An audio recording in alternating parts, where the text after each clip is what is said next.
Olá, seja muito bem-vindo. Você acompanha agora as principais reportagens da semana. Vamos juntos. E nós estamos no Agosto Dourado, que é o mês voltado para a conscientização sobre a importância da amamentação. Além de ser essencial para o crescimento saudável do bebê, fortalece os laços entre mãe e filho. O Ravi é o primeiro filho da Fábia e do Paulo. A Fábia queria muito amamentar o seu bebê e se preparou para este momento. Eu fui atrás, de assuntos sobre amamentação, fiz curso sobre isso, e quando ele chegou, foi assim, foi colocar em prática, o que eu tinha estudado, o que eu tinha visto, e deu tudo certo, Foi assim, como o curso tinha me explicado. Então, foi seguindo o que eu busquei, que eu identifiquei os sinais, as dificuldades que ele tinha, a dificuldade que eu tinha. Quando o Ravi chegou, a Fábia estava tão preparada que nada que ela temia aconteceu. O leite desceu, o bico do peito não rachou e o Ravi cresce forte e saudável. Precisa saber, por exemplo, como que vai ofertar o peito, você tem que fazer aquele formatinho em C, que provavelmente as mamães que procurarem já devem estar cansadas de saber.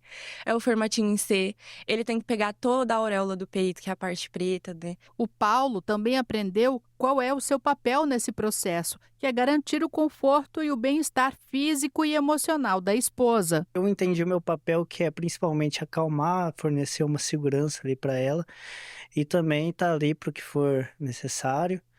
E graças a Deus está dando tudo certo até aqui. O casal fez a coisa certa em se preparar para este momento que é tão importante para o bebê. O leite materno é um alimento completo.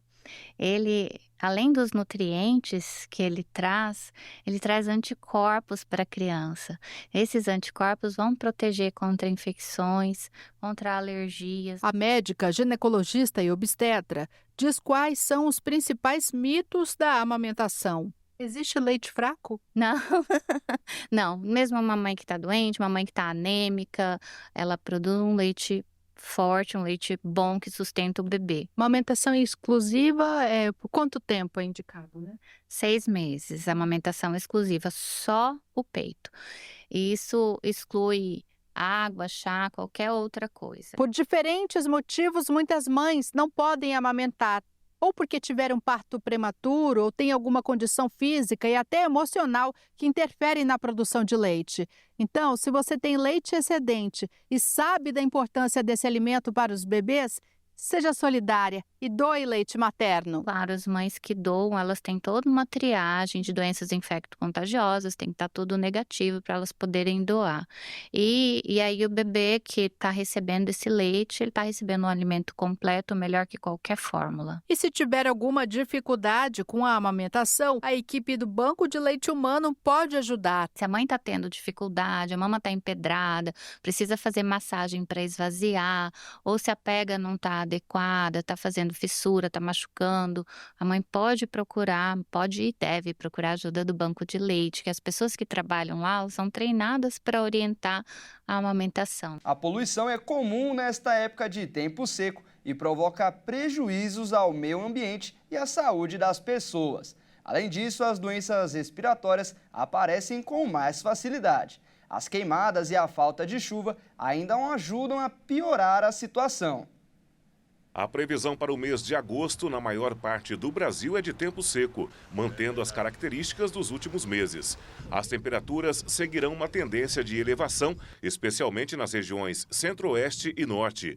A umidade relativa do ar será baixa, aumentando o risco de queimadas nessas áreas. Como se trata de um mês de ventos mais fortes, os cuidados devem ser redobrados. Ele causa uma evaporação muito maior na vegetação, ou seja, seca tudo muito mais rápido e numa extensão grande. Então ocorre um aumento da quantidade de incêndios justamente por estar ventando. Sem contar que durante uma queimada o vento acaba servindo para aumentar o nível dela. Ele faz com que ela se alastre muito mais rápido do que num dia calmo. Queimadas, fumaça e tempo seco podem gerar muitos impactos para a saúde, incluindo uma série de sintomas respiratórios e alérgicos. Isso acontece porque a baixa umidade do ar, que ocorre principalmente nos meses de outono e inverno, pode causar irritação e ressecamento nos olhos, na pele e na mucosa respiratória. De acordo com a Organização Mundial de Saúde, a faixa de umidade ideal para o organismo humano fica entre 40% e 70%. Quando essa taxa cai para 30%, já se configura uma situação de alerta, com prejuízos evidentes para a saúde. Pessoas que já sofrem com doenças respiratórias, como rinite e asma, são particularmente afetadas pela baixa umidade do ar. A falta dessa umidade agrava esses problemas, tornando o nariz e os pulmões menos eficazes e intensificando os sintomas. A nossa via respiratória ela tem a função de aquecer, umidificar e filtrar o ar. E um dos jeitos dela fazer isso é produzindo muco. Então, na hora que o tempo está muito seco, a produção desse muco é prejudicada. Ele, além de ser menos produzido, o que é produzido é mais grosso, mais viscoso. Então, ele acaba não funcionando também, por isso que a gente fica mais propenso aos sintomas e às doenças. Além disso, as partículas ficam mais soltas ali no ambiente. Então, vírus, bactérias, ácaros, fungos, então elas entram com mais facilidade dentro da nossa via respiratória e causam sintomas. As atenções devem ser redobradas para pessoas de algumas faixas etárias, devido à fragilidade do sistema imunológico. As crianças, porque a via aérea é muito pequenininha, acabam ficando mais sintomáticos. Além disso, a imunidade delas ainda não está bem formada. Outro grupo de risco são os idosos, que a imunidade também não está funcionando mais também. E aqueles que já têm um quadro alérgico prévio, asma, rinite alérgica, dermatite, acabam piorando também. A gente tem que tomar mais cuidado. Para amenizar o impacto do tempo seco, é preciso tomar cuidados para reforçar a hidratação, evitar o contato com agentes irritantes e melhorar a qualidade do ar respirado, para evitar o ressecamento da pele, dos olhos e das mucosas do trato respiratório. Tem que hidratar diretamente as nossas vias, então soro fisiológico ali dentro do nariz, colírio lubrificante dentro do olho, beber mais água. Então, nessa época, pelo menos 2,5 litros por dia, aqueles 2 litros acaba sendo muito pouco. Evitar comida com muito sal, aumentar mais a ingestão de verduras, legumes. E a poluição atmosférica não é a única que tem efeitos prejudiciais para os seres vivos do planeta. De acordo com a Organização Mundial da Saúde, a poluição sonora é um dos fatores ambientais que provoca mais problemas de saúde.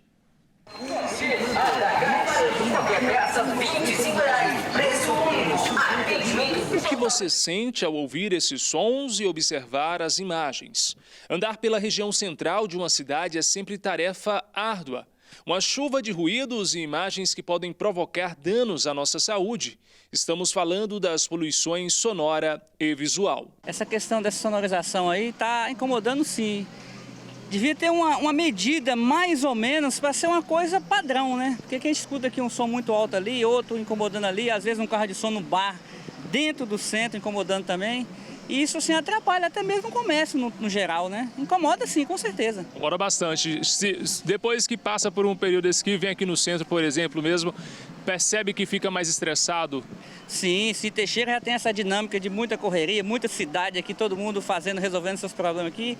E isso é uma a mais para instigar mais ainda nosso dia a dia de correria e deixar um pouquinho estressado. Eu sou meio calmo, mas o pessoal aí fica reclamando muito, viu? Você às vezes nem entende o que está pronunciando, né, anunciando, porque o volume está descontrolado, entendeu? E a gente vai chegando a uma determinada idade, os tímpanos vão ficando cada vez mais sensíveis.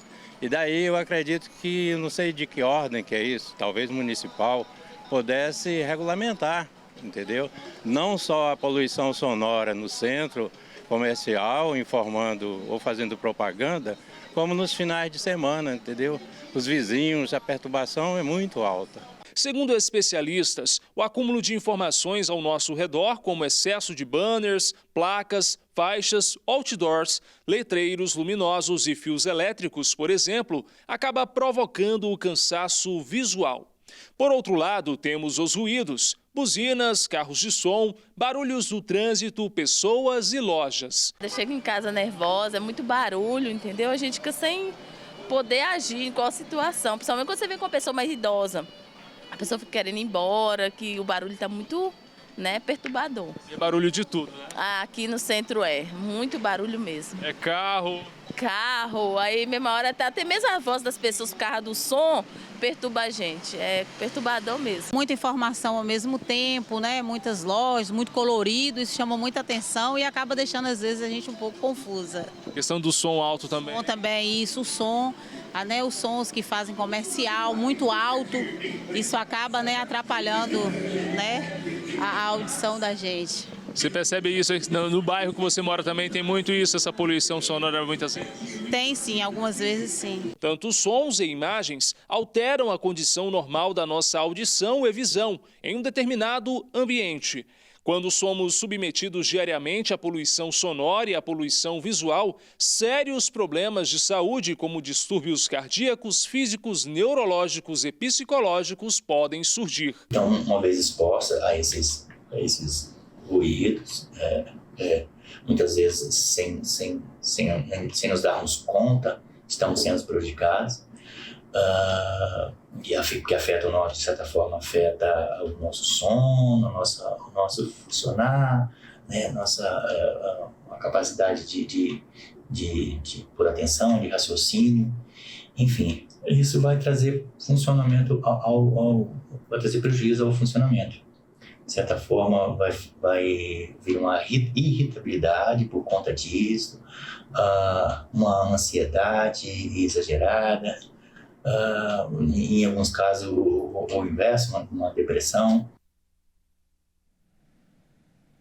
E os consumidores estão acostumados a ouvir pesquisas sobre o perigo dos alimentos ultraprocessados para a saúde. Mas os pesquisadores parecem chegar a uma conclusão. Eles mesmos não têm certeza sobre até que ponto dá para dar uma palavra definitiva sobre o assunto.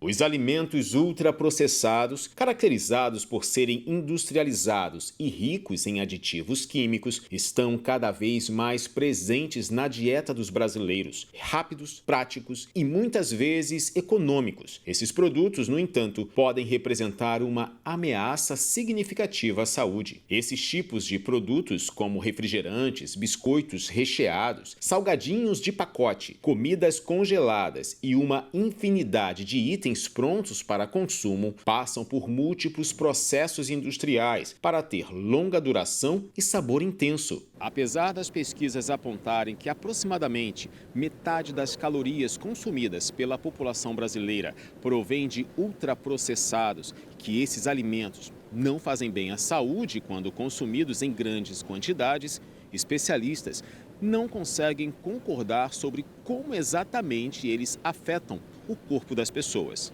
Isso porque, embora pesquisas mostrem que muitos problemas de saúde generalizados, incluindo câncer, doenças cardíacas, obesidade e depressão, estão relacionados aos ultraprocessados e ainda não há provas de que sejam causados por eles, e sim de que eles são agravantes. Para pesquisadores, o tipo de estudo necessário para provar definitivamente que este tipo de alimento causa problemas sérios de saúde seria extremamente complexo, pois é necessário comparar um grande número de pessoas em duas dietas opostas, mas mantendo o mesmo estilo de vida, já que pessoas que consomem menos ultraprocessados podem ter outros hábitos mais saudáveis, como realizar mais exercícios físicos e dormir mais. De qualquer forma, médicos e nutricionistas recomendam uma alimentação mais natural possível e a prática de exercícios para evitar o surgimento de doenças cardíacas e câncer. Além disso, é indicado conferir o rótulo dos alimentos, que sinalizam níveis de açúcar, gordura e sal na hora de fazer as compras. E ainda falando em alimentação, comer fora de casa está custando em média R$ 50.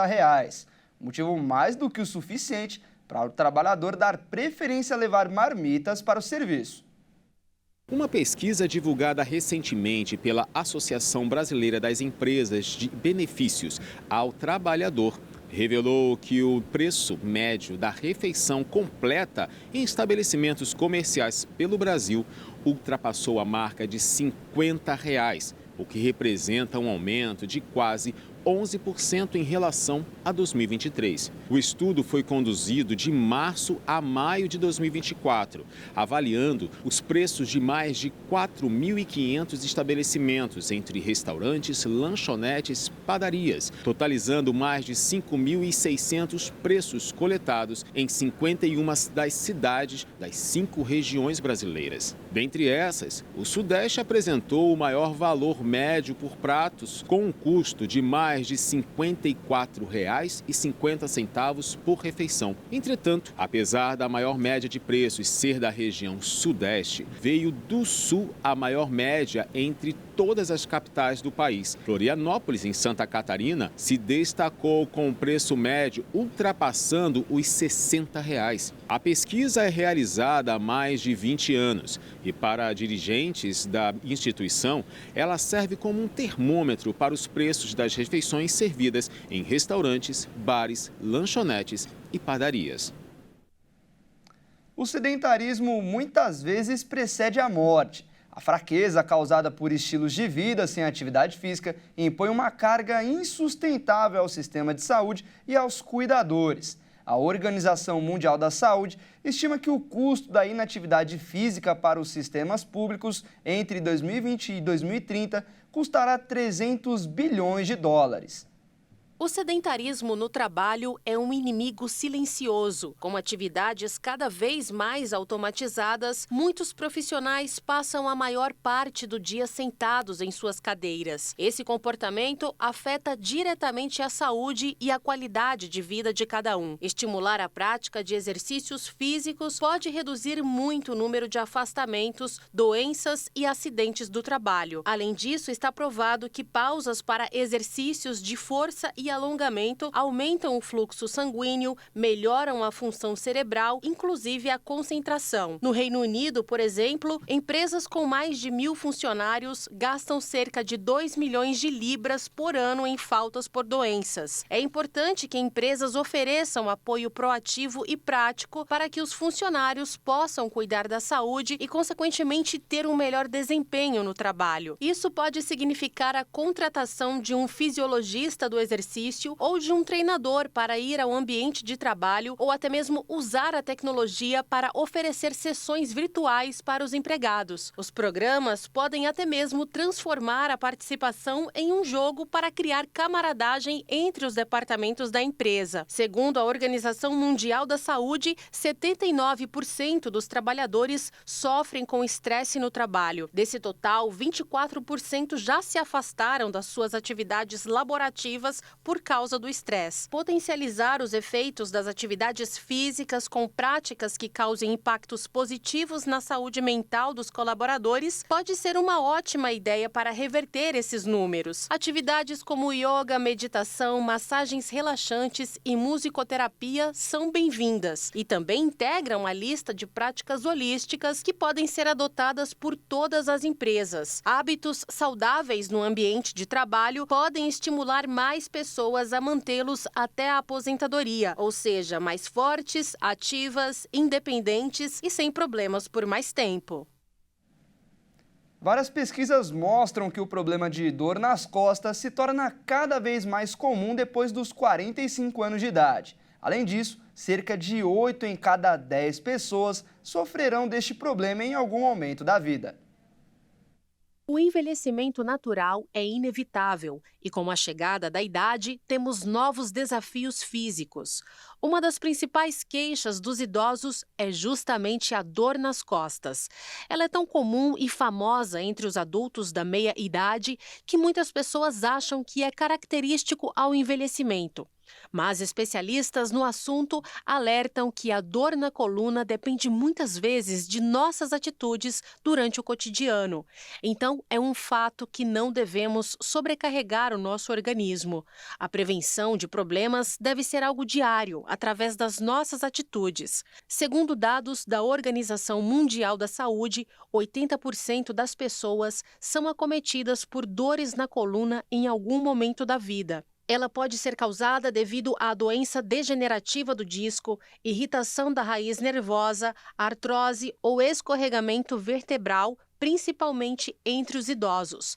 A lista é grande: colchão muito macio, a má postura, cadeira sem apoio, muitas horas diante do celular e um estilo de vida sedentário podem contribuir para a dor contínua. Os sofrimentos psicológicos também entram na lista. Estresse crônico, ansiedade ou depressão podem piorar a dor mecânica e ser uma fonte de dor terrível nas costas. Vale lembrar que muitos adultos de meia idade também são guerreiros de fim de semana, relativamente inativos de segunda a sexta-feira e muito ativos sábado e domingo. Isso aumenta o risco de distensões e lesões de disco. Para minimizar as dores que tanto incomodam algumas pessoas, especialistas sugerem que no começo podem ser tratadas em casa com exercícios de baixo impacto, como natação, alongamento suave ou caminhada, combinados com gelo ou calor. Mas se a dor persistir, o mais indicado é procurar uma avaliação médica. Os motoristas profissionais vão ter exames toxicológicos de surpresa. A nova regra do Ministério do Trabalho prevê que as empresas façam os testes nos trabalhadores. A regulamentação do Ministério do Trabalho conta com uma nova regra para motoristas do transporte rodoviário de cargas e coletivo de passageiros. Os motoristas profissionais vão passar a fazer exames toxicológicos sem data programada. A portaria prevê que as empresas selecionem seus trabalhadores de forma aleatória, por sorteio, para fazer o teste pelo menos uma vez a cada 2 anos e 6 meses. Os exames também precisam ser realizados antes da admissão e no desligamento do funcionário. Os testes devem ser custeados pela empresa, que não pode incluir no sorteio motoristas que fizeram o exame pré-admissional em menos de 60 dias, que estão afastados de suas funções por qualquer razão. A empresa pode incluir no sorteio o trabalhador que já tenha realizado o exame dentro do período de 2 anos e 6 meses. Os motoristas selecionados serão notificados pelo empregador e vão fazer o exame em um laboratório credenciado pelas autoridades de trânsito. O laboratório deve emitir um relatório detalhando tudo o que aconteceu durante o teste. Toda a documentação referente aos exames toxicológicos deve ser incluída no e-Social, para maior transparência e facilitando a fiscalização por parte dos órgãos trabalhistas. Em caso de resultado positivo, a empresa deve providenciar uma avaliação clínica do motorista para verificar a possibilidade de dependência química.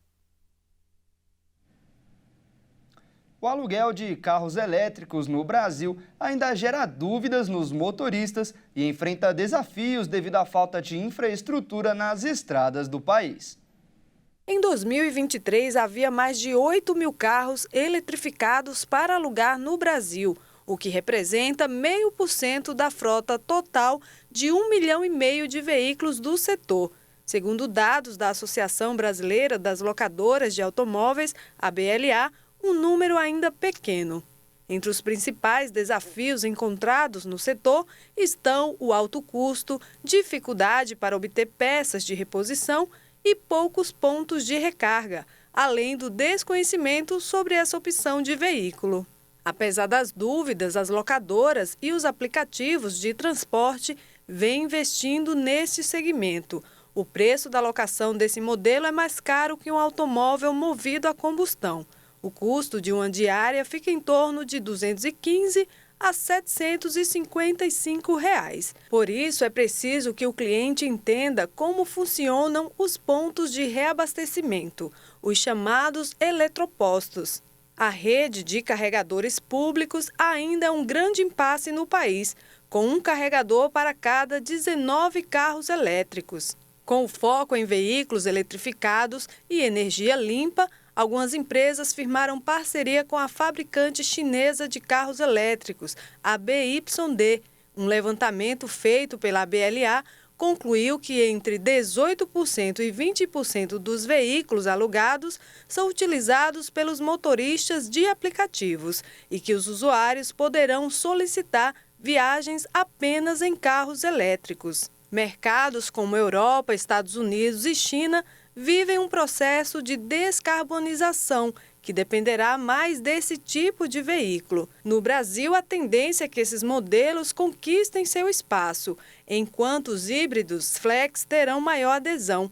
Ainda assim, a implantação de infraestrutura de recarga será fundamental em todo o país.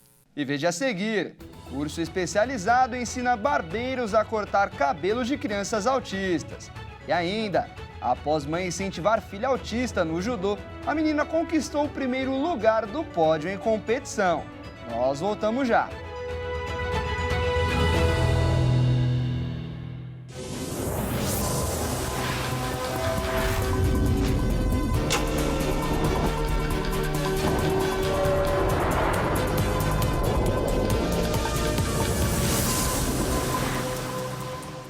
Nós estamos de volta. E agora vamos às notícias internacionais. A candidata a presidente dos Estados Unidos, Kamala Harris, anunciou o nome do companheiro de chapa. O governador de Minnesota, Tim Walz, será o seu candidato a vice. Kamala Harris nomeou o governador de Minnesota, Tim Walz, como seu companheiro de chapa nesta terça-feira. Walz traz uma perspectiva rural do meio-oeste para a campanha da democrata, ao mesmo tempo que marca objetivos da política liberal, como a legalização da cannabis para uso recreativo e o aumento das garantias federais aos trabalhadores. Pouco conhecido fora das divisas do estado de Minnesota, este homem de 60 anos tem um histórico atípico. Já foi professor de geografia e treinador de futebol americano. Walz se tornaria vice-presidente se Harris for eleita em 5 de novembro. Os dois devem se reunir nesta terça-feira e depois viajam para estados-chave. A incorporação de Walz à chapa deverá permitir a Harris atrair um eleitorado mais amplo do que aquele que a apoia diretamente e ajudar a compensar suas fraquezas. Harris teve apenas 2 semanas para fazer sua seleção, um processo que geralmente dura meses. Tudo isso depois de Joe Biden ter desistido da corrida em 21 de julho, devido aos repetidos pedidos dentro do partido, após um primeiro debate televisivo desastroso contra o republicano Donald Trump. E as Forças Armadas da Venezuela declararam lealdade absoluta a Nicolás Maduro. E ainda afirmaram que o presidente foi eleito democraticamente. Ontem, em uma carta, o candidato Edmundo Gonçalves e Maria Corina Machado, líderes da oposição a Maduro, pediram aos militares que fizessem respeitar os resultados das eleições do dia 28 de julho e que apoiassem o povo. Hoje, o ministro da Defesa da Venezuela, o general Vladimir Padrino, afirmou que as Forças Armadas seguem leais a Maduro. Em suas redes sociais, Padrino divulgou vídeos de vários comandos militares em diferentes regiões do país, declarando apoio ao atual presidente. As tensões vêm aumentando desde que a oposição se autoproclamou vitoriosa e ainda convocou as Forças Armadas. O Ministério Público da Venezuela, alinhado a Maduro, abriu uma investigação contra Gonçalves e Corina Machado. A oposição vem defendendo o pleito com base em uma contagem paralela dos votos e afirma ter ganho a eleição com 66% dos votos, contra 30% do atual presidente. As atas, documentos que registram os votos e o resultado em cada local de votação ainda não foram divulgados pelo Conselho Nacional Eleitoral, que proclamou a vitória de Maduro. E Bangladesh também é palco de conflitos. A primeira-ministra renunciou e fugiu do país após protestos deixarem cerca de 300 mortos. A premier estava no poder há 15 anos. Milhares de manifestantes invadiram a residência oficial do governo em Bangladesh, que vinha sendo alvo de uma onda de manifestações estudantis contra uma política de cotas para veteranos de guerra para empregos públicos. A primeira-ministra de Bangladesh, Sheikh Hasina, renunciou nesta segunda-feira. Segundo o comando das Forças Armadas, Hasina, que era uma das mulheres mais poderosas da Ásia, deixou o país. As Forças Armadas anunciaram também a formação de um governo interino comandado pelos militares. Os protestos em Bangladesh, um dos países mais populosos do mundo, localizado no Sudeste Asiático, deixaram nas últimas semanas cerca de 300 mortos. Os manifestantes protestavam contra o sistema de cotas do governo, que reserva 1/3 dos empregos públicos para parentes de veteranos da guerra contra o Paquistão, que em 1971 ganhou a independência do país. A política de cotas havia sido abolida em 2018, mas foi restabelecida em junho deste ano. Segundo o canal local, Hasina fugiu para a cidade de Agartala, no nordeste da Índia. Ainda de acordo com o canal, ela já chegou ao local e o governo indiano deve oferecer proteção à agora ex-premier. E olha só, famílias de crianças neuroatípicas, como por exemplo os autistas, enfrentam dificuldade em uma tarefa que parece fácil, como cortar o cabelo, por exemplo. E foi pensando nisso que uma mãe de Campo Grande correu atrás de um workshop especializado para barbeiros. Que criança não gosta de um brinquedo, né? E o carrinho é o que chama a atenção do Samuel, que tem 5 anos, enquanto está nesta barbearia. Mas hoje ele não quis cortar o cabelo, por mais uma vez. Ele sempre foi um bebê muito quietinho, sempre na dele, nunca atendia pelo nome. Ele vivia o mundinho dele, não se interagia com outras crianças. E eu fui vendo, levava ele nas consultas e a médica falava que era normal. Quando ele completou 1 ano e 7 meses, ele não falava.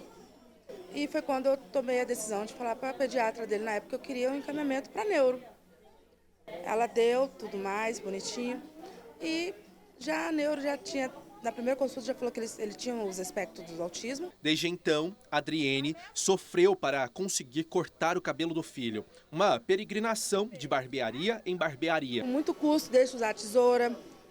Então, assim, é bem complicado fazer o corte de cabelo numa criança autista. Em um ambiente de barbearia, sempre a gente encontra muito barulho. É um ambiente que, às vezes, crianças neuroatípicas, como o Samuel, não conseguem lidar muito bem. E foi pensando nisso que a mãe dele, a Adriene, teve uma ideia de trazer um workshop aqui para Campo Grande. Eu tive um pouco de sensibilidades no começo com uma máquina que faz barulho e vibra na minha cabeça.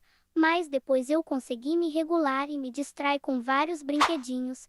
Esse tio é mesmo muito legal. O vídeo foi publicado no Instagram do Cadu, que é barbeiro especializado em atendimento de pessoas neuroatípicas e que mora em Santa Catarina. As pessoas querem ver como que funciona, como que eu faço essa abordagem, como eu consigo acessar essa criança e, de fato, como é que eu corto esse cabelo. Caduzeira, como é conhecido, acumula mais de 200 mil seguidores nas redes sociais em que publica vídeos com os atendimentos. Foi assim que a Adriene o conheceu, entrou em contato e marcou o workshop. Eu achei um trabalho muito bonito, uma pessoa que tem uma empatia maravilhosa com essas crianças, muito humano, e aonde consegui contato dele, entrei em contato com a assessora dele e fechamos esse workshop para Campo Grande. Adriene encontrou o Renato no caminho, que é empresário do ramo e tem 2 barbearias. E logo aprovou a ideia e compartilhou com os profissionais. Eu comprei a ideia dela, cara. Logo de início eu adorei a ideia.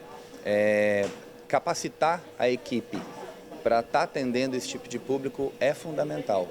Então, o que eu puder fazer para ajudar, eu estou fazendo para realmente a barbearia estar apta a receber. Para ele é importante que todos saibam lidar com pessoas que têm autismo, por exemplo, e principalmente as crianças. O profissional que vai atender ele ali na cadeira, ele precisa entender qual é a necessidade dessa criança, o que pode, o que não pode fazer, até onde a gente pode ir para realmente dar um bom atendimento, porque é uma criança que realmente ela tem cuidados especiais. Então a gente tem que realmente saber o que está fazendo aqui na barbearia. Adriene faz o convite para quem tem interesse no workshop, que será realizado no dia 18 de agosto. Ele é aberto para todos os profissionais, inclusive quem não é barbeiro, quiser entender um pouco mais sobre como funciona, pode estar se inscrevendo, tá? O valor é super acessível, vai ser num domingo, então é um dia tranquilo para poder fazer, é o dia todo. Então eu recomendo aí quem puder fazer para participar e com a sociedade mesmo, isso é muito bacana, faça, vale a pena. E agora a gente vai conhecer uma história de amor, mas também de superação. Para incentivar a filha autista, uma farmacêutica começou a fazer judô e em 1 ano de treino participou de uma competição estadual em Dourados e conquistou o 1º lugar do pódio na categoria aberta para atletas com menos de 70 quilos. No tatame, essa farmacêutica encontrou tudo aquilo que o esporte pode proporcionar: equilíbrio, força, concentração.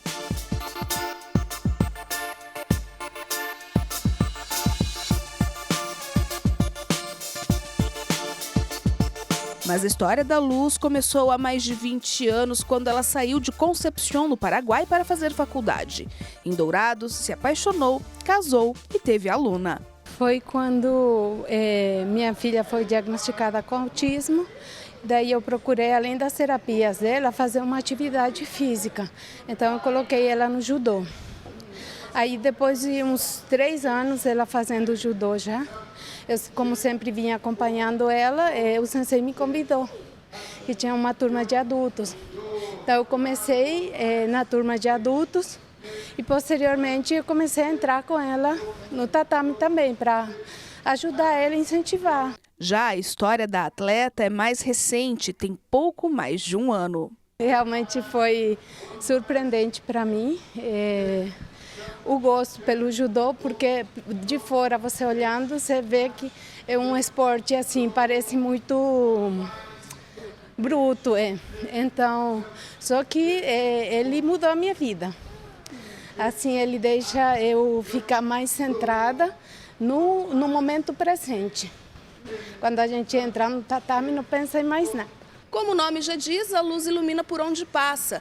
E é exemplo de mãe que ensina pelo amor e companheirismo, que são ingredientes para alcançar conquistas, inclusive aquelas que não estavam nos planos. Uma delas, mas não a principal, foi a medalha de ouro que conquistou na Copa Dourados de Judô, uma das etapas do campeonato estadual realizada em julho. A atleta fala com orgulho da conquista, já que começou os treinos para acompanhar a filha logo que ela foi diagnosticada com autismo. Foi muito emocionante, muito gratificante e, assim, eu acho que na verdade, do tanto que eu treinei também. É uma medalha pelo treino e persistência que eu tive. A preparação física e os treinos ficam por conta do Daniel, sensei que acompanha a Luz desde o início da jornada no esporte.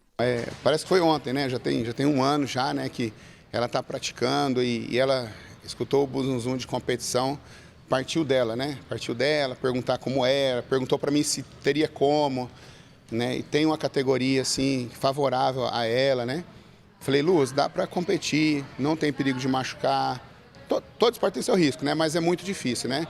Aí ela falou, dá, sensei? Eu falei, dá para você ir. Se não desse, com certeza, de coração, eu não ia deixar um atleta meu, uma mãe, entrar numa competição para se machucar, né? Então, aí eu resolvi colocar ela e falei para ela que ela estava apta a competir, né? É uma competição forte, ninguém entra lá para perder, né?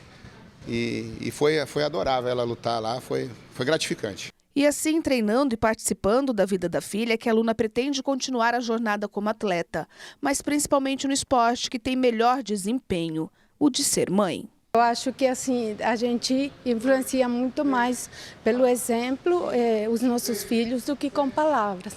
Estando presente, então ela cada vez mais vai se sentir uma pessoa segura. E eu acho que isso que eu espero seria a medalha melhor para mim, que ela seja cada vez mais independente. Assim, sempre que não vou deixar meu trabalho de lado, né? Que para mim é mais como um esporte, um hobby mesmo. Não talvez profissionalmente, mas assim, toda vez que tiver alguma competição que seja aqui, que eu não precise viajar, com certeza irei participar. O que você mais gosta, Luna, de fazer no judô? Eu. Você gosta de você? Vem cá. É legal? É legal lutar judô? Sim. Sim.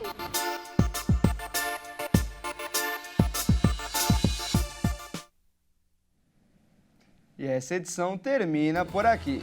Se você quiser rever alguma das nossas reportagens, basta acessar o canal Hit Notícias no YouTube. Muito obrigado pela companhia e até mais.